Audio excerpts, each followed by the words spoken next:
Moi, Mobutu Sese Seko Kukumbendu Wazabanga, je jure d'observer la Constitution et les lois du Zaïre.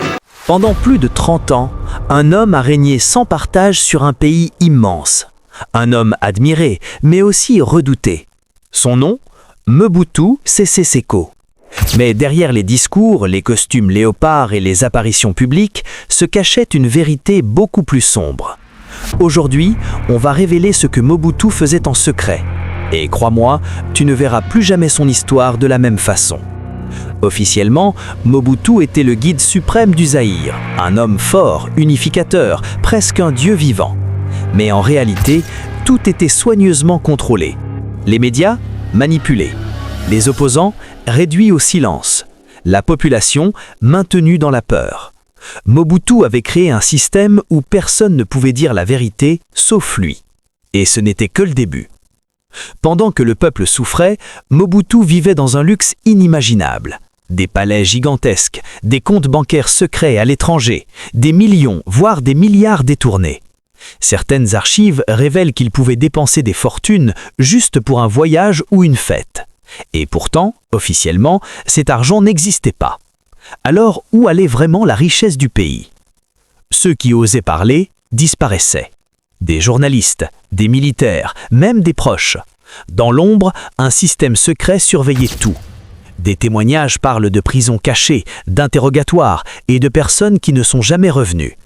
Mobutu ne laissait rien au hasard. Le pouvoir, c'était le contrôle total. Mais Mobutu n'était pas seul. En pleine guerre froide, il entretenait des relations secrètes avec de grandes puissances. Pourquoi?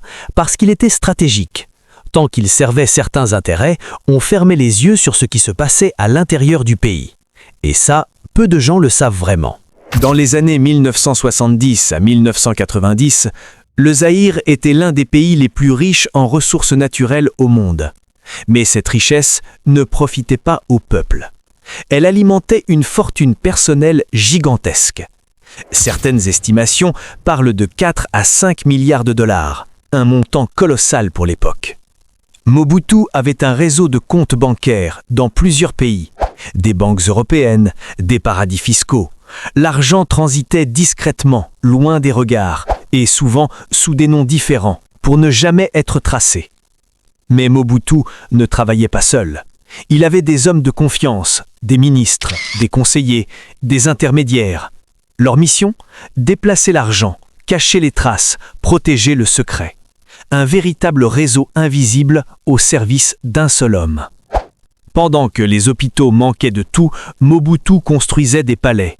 Pendant que les routes se dégradaient, il achetait des villas en Europe. Il pouvait dépenser des millions en quelques jours seulement. Un contraste choquant qui a marqué toute une génération. Quand Mobutu quitte le pouvoir, une grande partie de sa fortune disparaît. Pas de traces, pas de comptes retrouvés, pas d'explications claires. Aujourd'hui encore, les experts se posent la même question.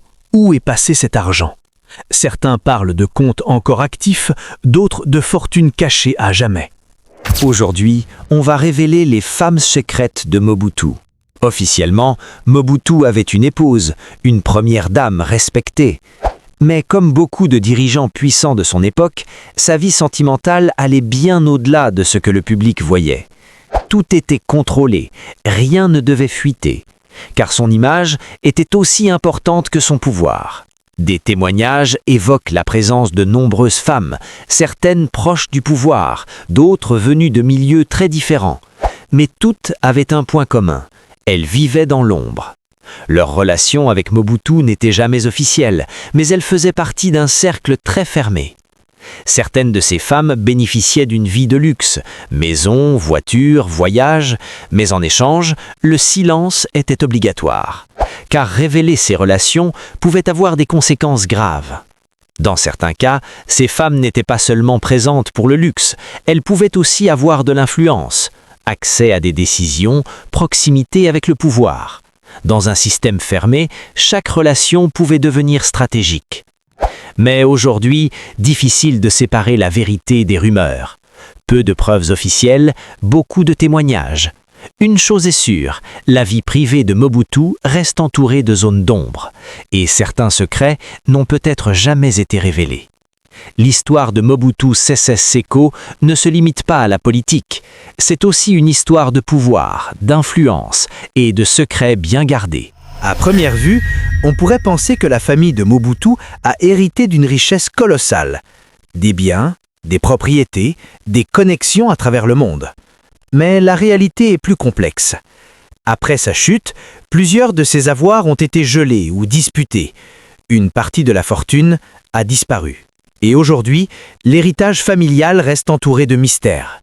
Des milliards de dollars, c'est ce que certains estiment comme la richesse de Mobutu. Mais après sa mort, peu de traces claires. Des comptes à l'étranger, des biens jamais récupérés, une fortune fragmentée, difficile à retrouver, presque effacée. Mais le véritable héritage de Mobutu Sese Seko se mesure surtout à l'échelle du pays. Le Congo, un pays riche, mais fragilisé par des années de gestion controversée.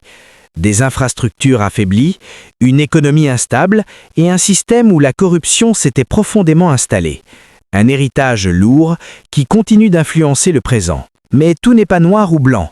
Certains reconnaissent aussi une certaine stabilité à une époque, une identité nationale renforcée. Mais d'autres retiennent surtout les dérives du pouvoir, les richesses détournées. Un héritage controversé qui divise encore aujourd'hui. Même des années après, le nom de Mobutu continue de faire débat. Dans les familles, dans la politique, dans l'histoire du pays. Son passage au pouvoir a laissé une trace que personne ne peut ignorer. Alors, Mobutu Sese Seko a-t-il laissé un héritage de puissance ou un poids difficile à porter?